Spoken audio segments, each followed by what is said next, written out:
نصیحت لأہل القرآن، اہل قرآن کو نصیحت۔ ایمن رشدی سوید کہتے ہیں واللہ انی لاحوجکم لہا ان اسأل اللہ ان یعیننی وإیاکم علی تطبیقہا۔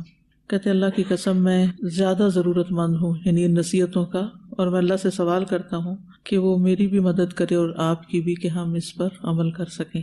واللہ انی لاستحی من اللہ فی ارسالہا لعلمہ بحالی۔ اللہ جانتا ہے کہ میں کتنا شرم محسوس کر رہا ہوں کہ اپنی حالت کو جاننے کے باوجود میں تم لوگوں کو یہ لکھ رہا ہوں، یعنی میں خود کیا ہوں کہ آپ لوگوں کو میں نصیحت کروں، لیکن میں یہ یقین رکھتا ہوں کہ آپ لوگ مجھ سے بہتر ہیں۔ قال تعالی یؤفک عنہ من افک ای یصرف عن القرآن من صرفہ اللہ عقوبۃ لہ بسبب ذنوبہ واعراضہ عن اللہ۔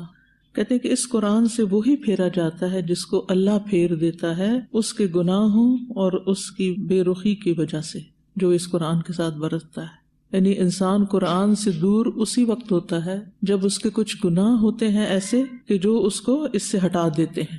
یا اخوتی من لم یبدأ بحفظ القرآن فلیبدأ، جس نے قرآن حفظ کرنا نہیں شروع کیا اسے چاہیے کہ حفظ کرنا شروع کر دے۔ ومن اہمل مراجعتہ فلیستدرک، اور جس نے اس کا مراجعہ چھوڑا ہوا ہے وہ مراجعہ شروع کرے۔ ومن لم یکن لہ ورد من القرآن فلیحرص علیہ، اور جس کا ورد یومی نہیں ہے قرآن میں سے تو وہ روزانہ اپنا قرآن کا مقرر حصہ پڑھنا شروع کرے۔ ولتصبر ولتصابر فإن لحفظ القرآن وضبطه وتلاوته آناء الليل وأطراف النهار لذة تنسيك تعب المجاہدہ۔ کہتے کہ قرآن کے حفظ کرنے میں، اس کے ضبط کرنے میں، اس کی دن رات تلاوت کرنے میں ایک ایسی لذت ہے کہ جو اس راہ کی مشقت کو بھلا دیتی ہے، اور اس میں کوئی شک نہیں، یہ میرا پرسنل ایکسپیرینس ہے۔ میں کتنی بھی تھکی ہوئی ہوں، کتنے بھی میرے دل پہ کوئی بوجھ ہو، پہاڑ ہو، کچھ ہو، قرآن شروع کرتی جاتی ہوں اور ہر چیز ایسا لگتا ہے گویا تھی نہیں، کوئی زندگی کا مسئلہ ہو، کوئی غم ہو، کوئی غم ہو، کوئی چیز ہو۔ کہتے ہیں اپنے کاموں کی جو مشغولیت ہے اس میں سے کچھ بھاگ نکلو اور اپنے وقت کے کچھ دقائق چرا لو، یعنی جو مختلف کام کرتے رہتے اس میں سے کچھ منٹ نکال لو۔ قم من نومک، کچھ وقت نیند میں سے نکال لو، اپنی نیند سے کھڑے ہو جاؤ۔ لعلک تلحق برکب الاوابین، شاید تم اوابین میں شامل ہو جاؤ۔ وتنعم بلذت العابدین، عبادت گزاروں کی جو لذت ہے اس کی نعمت پالو۔ واسجد واقترب اجعل لنفسک وردا من القرآن لا تترکہ مہما کان، اپنا روزانہ قرآن کا ایک حصہ ایسا مقرر کرو جو مرضی ہو جائے اس کو نہیں چھوڑنا، وہ نہ چھوٹے۔ وجعل لک تسبیحات دائمات فی کل یوم، کچھ تسبیحات لازماً روزانہ پڑھو۔ سبح سبحان اللہ وبحمدہ، استغفر اللہ واتوب الیہ، وہلل لا الہ الا اللہ لا الہ الا اللہ۔ لا الہ الا اللہ کی تسبیح تو ہم سب کو اپنے لیے لازم کر لینی چاہیے تاکہ موت کے وقت وہ ہمارے منہ سے نکلنا آسان ہو جائے۔ وصلی علی النبی صلی اللہ علیہ وسلم۔ ادعو لنفسک ولوالدیک، اپنے لیے اور والدین کے لیے دعائیں ضرور کیا کریں۔ وَلِمَن تُحِبُّ وَمَن لَا تُحِبُّ، اس کے لیے بھی دعا کریں جس سے آپ محبت رکھتے ہیں، اس کے لیے بھی کریں جس سے محبت نہیں۔ کچھ رشتے ایسے ہوتے ہیں نا، کچھ لوگ ایسے ہوتے ہیں کہ جو زندگی میں ایک مستقل چبھن ہوتے ہیں، تو ان کے لیے بھی دعا کریں۔ کونوا سببا فی تذکیر الکثیرین، اور ایسے کام کرو کہ بہت سے لوگوں کی دعاؤں میں شامل ہو جاؤ۔ من برکت القرآن ان اللہ یبارک فی عقل قارئہ وحفظہ، قرآن کی برکت یہ ہے کہ اللہ تعالیٰ قرآن پڑھنے والے کی عقل اور حفظ میں برکت ڈال دیتا ہے۔ فان عبد الملک بن عمیر کان یقال ان ابقى الناس عقولا قراء القرآن، وہ کہا کرتے تھے کہ سب سے زیادہ جن لوگوں کی عقل آخر دم تک قائم رہتی ہے وہ قاری قرآن ہوتے ہیں، یعنی ان کی عقل نہیں ماری جاتی۔ وفی روایت انقى الناس عقولا قراء القرآن، سب سے زیادہ جن کی کلیئرٹی آف تھاٹ ہوتی ہے وہ اہل القرآن ہوتے ہیں، کیونکہ قرآن کے الفاظ کی حفاظت کے علاوہ اس کے جو معانی اور مفہوم ہے، جب اس کے ساتھ آپ قرآن کو پڑھتے ہیں یعنی سمجھتے ہیں تو پھر آپ کی عقل صاف ہونا شروع ہو جاتی۔ انقا نقیہ، نقیہ کہتے ہیں پیور کو، پیوریفیکیشن کا عمل شروع ہو جاتا ہے۔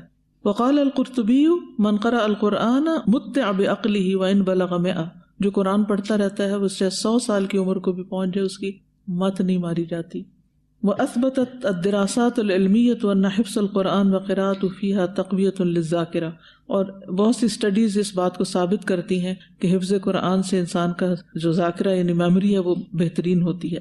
اکثر من قراءة القرآن ولا تترکه فإنه يتيسر لك الذي تطلبه على قدر ما تقرأ، ابن صلاح کا قول ہے یہ کہ قرآن کی قرات زیادہ کرو، اس کو چھوڑو نہیں، تو جتنی تم طلب کرو گے اس کے مطابق تمہیں نصیب ہو جائے گی۔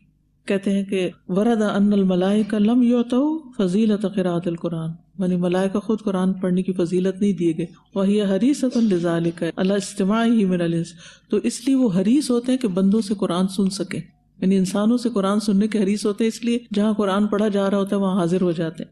فقراءۃ القرآن کرامۃ اکرم اللہ بها الانس، قرآن کی قرات جو ہے یہ ایک ایسی عزت ہے جس سے اللہ نے انسانوں کو نوازا ہے، تو یہ عزت کا مقام ہے، اسی لیے مع السفرۃ الکرام البررہ ہوں۔